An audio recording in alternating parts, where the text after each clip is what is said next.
Assalamualaikum warahmatullahi wabarakatuh. Perkenalkan, nama saya Yogi Prananta Acianto SPD, merupakan calon guru penggerak Angkatan 11 dari Kabupaten Purbalingga. Saya akan mempresentasikan tugas demonstrasi kontekstual modul 2.3 terkait dengan supervisi akademik coaching.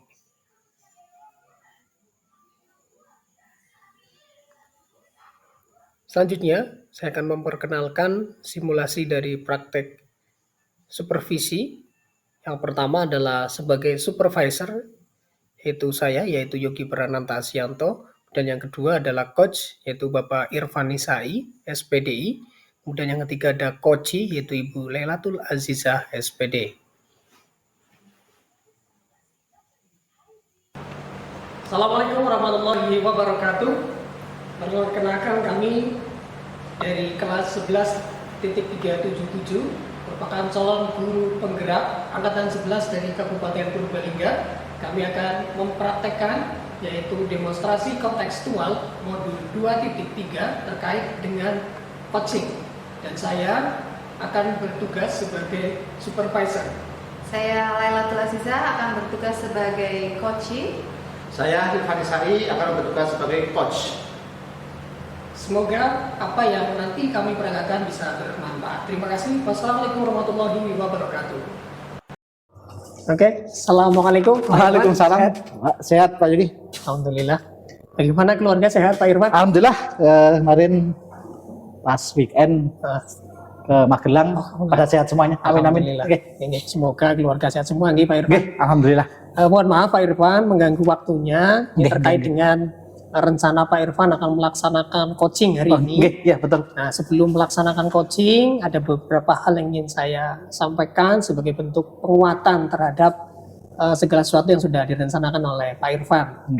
Jadi begini Pak Irfan, saya akan menyampaikan terkait dengan rubrik penilaian dari coaching yang akan Pak Irfan lakukan seperti itu. Jadi nanti dalam proses coaching yang Pak Irfan lakukan bersama coachi, nanti akan saya amati dan ada beberapa hal poin penting yang menjadi acuan atau indikator bagi saya untuk menilai proses coaching yang Pak Irfan lakukan seperti itu. Di antaranya di sini ada prinsip-prinsip coaching yang tentu Pak Irfan juga sudah menguasainya dengan baik. Di antaranya ada kemitraan, kemudian ada proses kreatif, kemudian memaksimalkan potensi. Kemudian juga diharapkan Pak Irfan juga sudah mengetahui dan memahami terkait dengan kompetensi inti dari proses coaching yang meliputi kehadiran penuh, presence, kemudian mendengarkan aktif, dan tentunya diharapkan bisa mengajukan pertanyaan yang berbobot sebagai upaya untuk menggali permasalahan yang dialami oleh coach, sehingga nanti secara tidak langsung Pak Irfan akan memandu coach untuk menemukan solusinya secara mandiri seperti itu Pak. Kemudian dalam alur percakapan nanti diharapkan juga Pak Irfan tidak terlepas dari alur tirta, yaitu dengan mengedepankan tujuan umumnya. Nanti digali dulu tujuan umumnya, kemudian nanti diidentifikasi dengan pertanyaan-pertanyaan yang bisa menggali, kemudian setelah itu disampaikan, nanti jangan lupa juga dipastikan untuk rencana aksinya itu seperti apa, mau kapan, kira-kira apa saja, dan untuk yang keempatnya adalah tanggung jawab sebagai bentuk komitmen dari coach, apakah solusi maupun pertanyaan pemantik yang nanti diajukan oleh Pak Irfan selaku coach itu benar-benar dilakukan dengan komitmen, konsisten, dan penuh tanggung jawab. Kemudian juga nanti ketika dalam percakapan juga jangan lupa untuk bisa menerapkan alur rasa seperti itu, sehingga percakapan itu bisa terlaksana dengan harmonis, terjadi tidak ada perbedaan, walaupun secara teori coach itu dipandang kadang itu lebih levelnya tetapi diharapkan nanti dalam proses coaching itu setara seperti itu Pak. Oh gitu.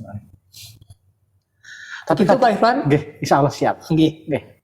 Selanjutnya untuk sebelum dimulai proses coaching ada beberapa pertanyaan juga yang akan saya tanyakan. Boleh Pak nggak ini Pak Irfan? Moga silakan Pak. Oke, siap. kira-kira ini Pak Irfan, kompetensi coaching mana yang ingin Pak Irfan itu kembangkan dalam proses percakapan nanti? Untuk kompetensi yang saya akan kembangkan itu berkaitan dengan present, Pak. Yaitu berkaitan dengan penuh waktunya supaya nanti bisa lebih maksimal, Pak. Oh baik Pak, berarti Pak Irfan akan menekankan kepada kehadiran penuh. Dengan harapan nanti coach dapat menyampaikan segala permasalahannya sehingga nanti Pak Irfan mudah dalam melakukan identifikasi, rencana aksi dan tanggung jawab. Seperti itu luar biasa sekali Pak Irfan. Kemudian selanjutnya Pak Irfan, saya juga ingin menyampaikan semoga apa yang sudah direncanakan oleh Pak Irfan nanti bisa berjalan dengan baik, bisa berjalan dengan sukses, dan kemudian tahapan alurnya jangan sampai terlupakan sehingga harapan dari alur Tirta ini dapat tercapai dengan baik. Gitu saja nih Pak Irfan. Insyaallah siap. Semangat. Semoga bisa berjalan dengan lancar, sukses. Insyaallah Pak. Amin. Terima kasih Pak.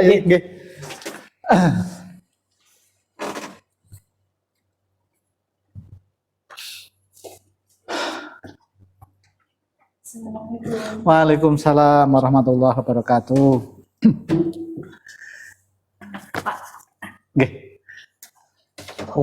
Ibu Azizah apa ya? Nggih, Pak. Barusan ngajar di mana Bu Azizah?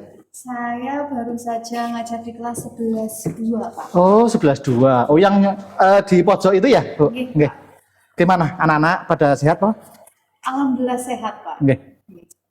Ada yang tidak hadir pada hari ini? Alhamdulillah hari ini hadir semua, Pak. Nggih. Oh iya Bu, besok kan ada itu upacara Hari Kesatria Pancasila apa Ibu? Nggih, Pak. Oke, tapi sebelum nanti semoga besok itu anak-anak yang latihan ya di lapangan sana itu sudah mempersiapkan kedatangannya, semoga bisa berjalan dan semoga besok tidak hujan ya Bu ya, bisa melaksanakan kegiatan upacara Hari Kesatria Pancasila dengan baik. Oh ya Bu, pada kesempatan ini ada kira-kira ada apa sih kok kelihatannya kok beda ini? Tidak seperti biasa kok. Ini main ke tempat di ruang waka ini. Ada apa sih Bu sebenarnya?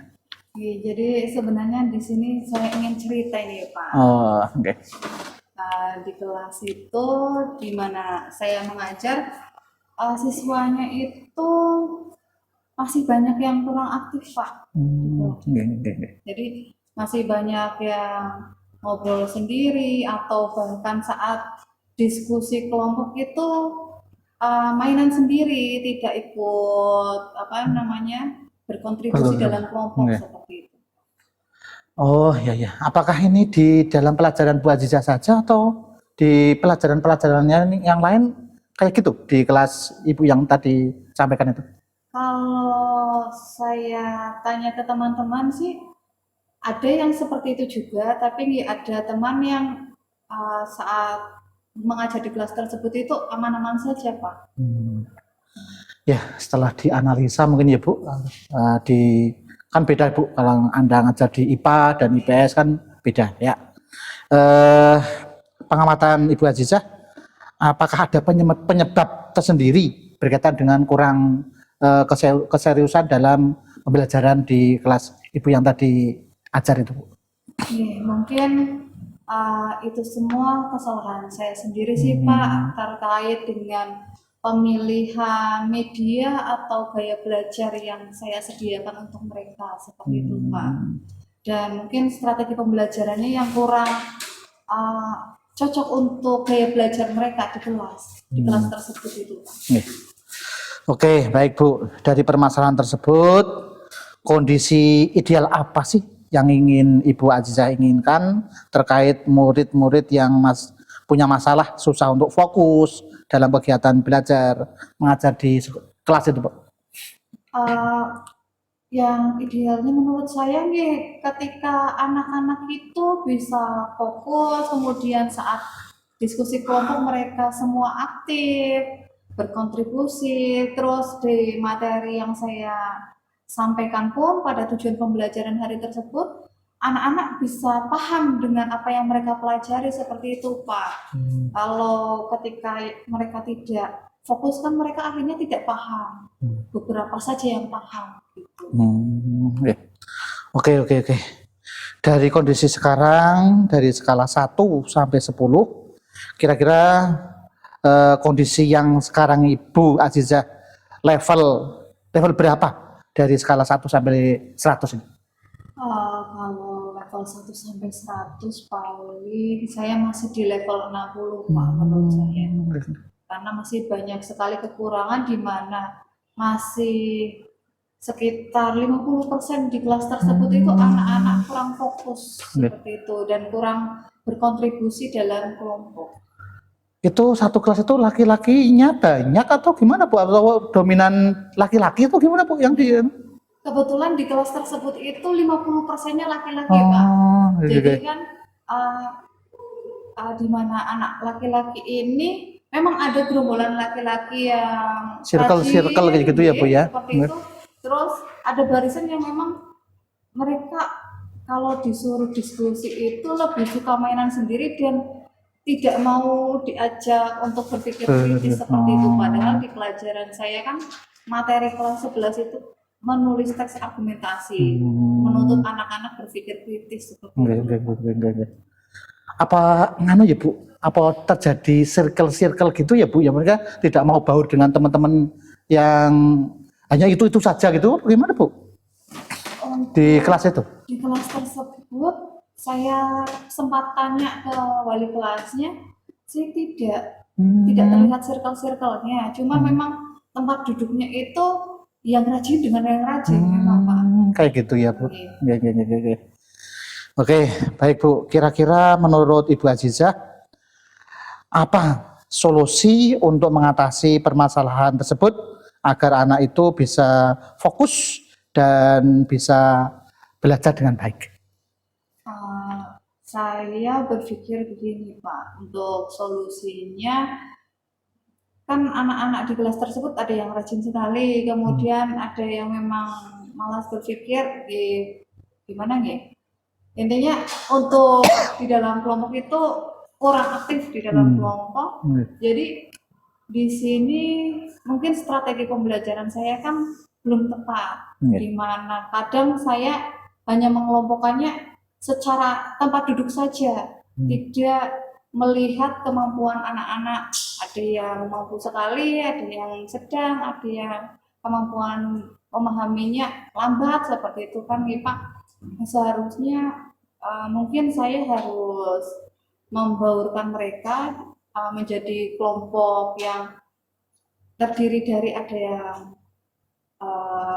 kemampuannya tinggi, kemudian sedang, dan yang kemampuannya lambat itu di dalam satu kelompok, kemudian mungkin bisa dibuat seperti pembelajaran tutor sebaya seperti itu Pak, gimana nanti kan yang pintar itu yang gampang paham bisa menjelaskan ke teman yang belum paham, kemudian juga bisa saya kombinasikan dengan strategi pembelajaran jigsaw itu Pak, di mana nanti kan anak-anak itu dituntut untuk memang paham di materi masing-masing, kemudian di situ tukar materi, otomatis di situ semuanya dituntut untuk aktif. Oh, ngerti. Itu metode yang pernah Ibu Azizah lakukan, Kira-kira ada metode itu berhasil atau tidak itu, Bu? Kalau di kelas yang lain sempat saya gunakan itu berhasil Pak. Jadi memang di kelas yang lain ketika saya menggunakan metode tersebut itu anak-anak yang cenderung pasif akhirnya aktif karena kebetulan teman yang paham juga mengarahkan ke teman yang kemampuannya rendah itu untuk ayo coba apa yang tadi kamu pelajari seperti itu Pak. Jadi semacam mengetes anak tersebut, tapi di kelompok tersebut akhirnya jadi solid, semuanya aktif dan materi yang mereka pelajari satu persatu sesuai tanggung jawabnya itu bisa mereka pahami semua seperti itu.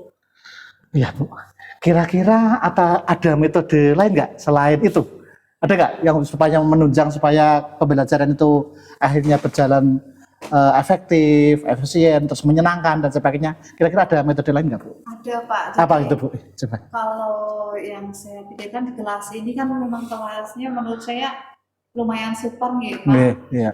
Jadi saya harus berpikir untuk tidak mungkin menerapkan strategi yang sama seperti kelas yang memang sudah kondusif. Iya. Jadi selain dengan strategi tersebut, saya bisa juga kombinasikan dengan strategi permainan, games game turnamen seperti itu Pak, di mana setelah mereka belajar Jigsaw, iya.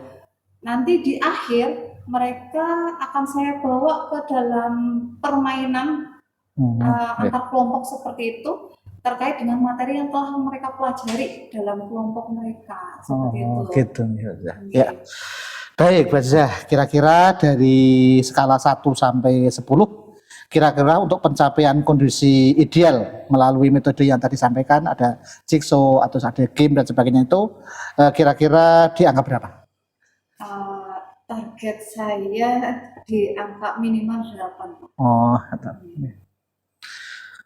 oke, baik, Bu Azizah, kira-kira apa rencana Ibu Azizah setelah percakapan kali ini, Bu?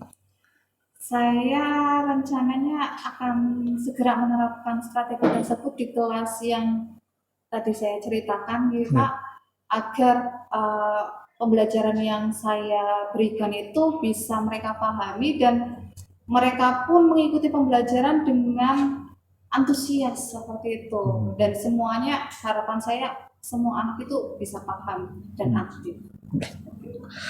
Baik, Bu Azizah, tadi sudah banyak solusi yang Ibu Azizah sampaikan. Semoga rencana Ibu Azizah berjalan lancar, Ibu. Kira-kira mulai kapan Ibu Azizah akan melakukan kegiatan pembelajaran seperti yang Ibu Azizah tadi sampaikan? Sesegera mungkin sih Pak, harapan saya, karena di materi ini kan kebetulan kelas 1 dengan kelas yang lain itu berbeda tiap minggunya ya Pak. Jadi harapan saya untuk di kelas tersebut ya pada pertemuan berikutnya akan saya terapkan seperti itu. Udah, terima kasih ya Bu. Baik, bagaimana perasaan Ibu Azizah setelah perbincangan kali ini? Saya merasa lega nih Pak, sudah bisa cerita ke Bapak. Nah, di sini juga saya akhirnya mendapatkan solusi terkait dengan apa yang harus saya lakukan di kelas tersebut agar pembelajarannya menjadi lebih efektif, mereka bisa paham dengan materinya, terus juga menyenangkan. Oke, baiklah Bu Azizah, saya juga merasa senang bisa menjadi teman ngobrol Ibu Azizah. Terima kasih Bu Azizah untuk percakapan kali ini. Nuwun nggih. Terima kasih Bu. Sama-sama Pak. Mari Pak. Oke, terima kasih Bu Azizah.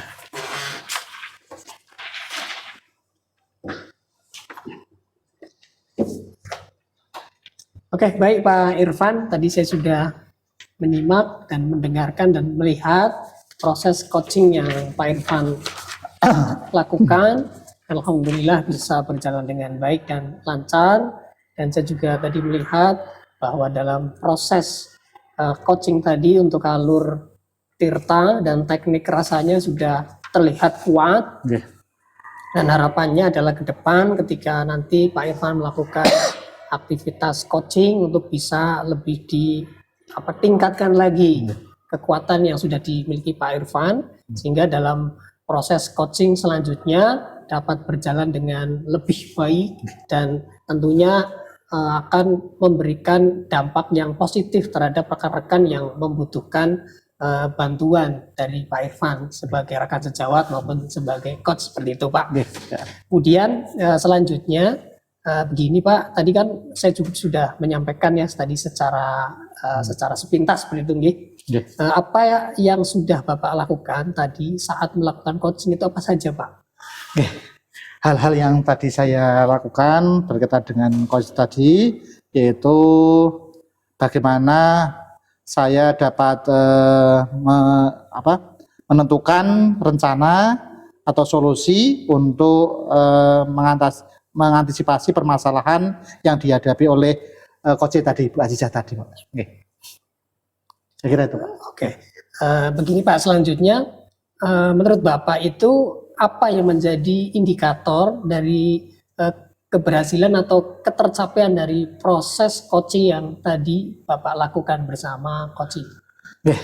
Indikator keberhasilan dari diskusi tadi atau dari wawancara tadi, bagaimana coaching dapat menemukan rencana atau solusi untuk mengatasi permasalahan yang dihadapi dan dapat melakukan rencana aksi yang sudah dibuatnya itu sendiri, Pak. Oke, baik Pak. Jadi intinya berarti Bapak tadi saya juga mendengar dan melihat Bapak sudah berusaha dengan sebaik mungkin dengan mengajukan pertanyaan-pertanyaan yang berbobot dengan tujuan dengan harapan bisa menggali permasalahan yang dialami oleh coaching sehingga tadi juga terlihat Bapak melakukan identifikasi yang bagus. Kemudian dari identifikasi itu Bapak melakukan sebuah pertanyaan pemantik untuk melakukan sebuah rencana aksi dan tadi juga diberikan penguatan oleh Pak Irfan selaku coaching kepada selaku coach kepada coaching dengan harapan nanti untuk bisa bertanggung jawab terhadap rencana aksinya sehingga nanti dapat sesegera mungkin ditindaklanjuti dan dilaksanakan seperti ini. Terus Pak. Dan tadi juga saya juga melihat bahwa Pak Irfan juga sudah hadir sepenuhnya dan mendengarkan dengan aktif seperti itu. Jadi semua prinsip ataupun kompetensi inti dari coaching sudah dilaksanakan dengan baik. Kemudian selanjutnya berdasarkan hasil coaching tadi Pak Irfan, kompetensi apa lagi yang ingin Pak Irfan itu kembangkan atau tingkatkan? Ya, yang saya akan tingkatkan berkaitan dengan coaching tadi yaitu salah satunya adalah tadi present tadi berkaitan dengan penuh waktu saya harus ada di dalamnya dengan tadi Bu Azizah tadi. Yang berikutnya adalah tadi saya juga akan kedepankan lagi yaitu berkaitan dengan saya itu lebih mendengarkan aja lah, mendengarkan apa yang disampaikan oleh coaching. Gitu. Oke, terima kasih Pak. Berarti Pak Irfan sudah berupaya untuk benar-benar hadir sepenuhnya, mendengarkan dengan baik dan aktif, dan tentu nantinya akan memberikan sebuah pertanyaan pemantik yang berbobot sehingga coach ini dapat menyampaikan keluh kesah permasalahannya dan Pak Irfan dengan pertanyaan bobot tadi memantik sebuah kesadaran diri untuk coach ini menemukan solusinya seperti itu. Jadi luar biasa yang sudah dilakukan Pak Irfan.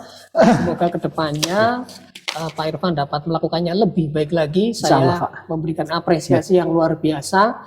Semoga kita semua diberikan kesehatan Pak Irfan, mendapatkan keberkahan dari Allah Subhanahu wa Ta'ala. Demikian Pak Irfan yang dapat saya sampaikan. Kurang lebihnya saya mohon maaf. Tentu banyak sekali kalimat, tutur kata, sikap perilaku yang dalam melakukan supervisi pada Pak Irfan banyak yang tidak sesuai dengan hati Pak Irfan. Sekali lagi saya secara pribadi mohon maaf yang sebesar-besarnya. Assalamualaikum warahmatullahi wabarakatuh. Waalaikumsalam warahmatullahi wabarakatuh. Kalau tak langsung sana ya. Demikian semoga bermanfaat. Wassalamualaikum warahmatullahi wabarakatuh.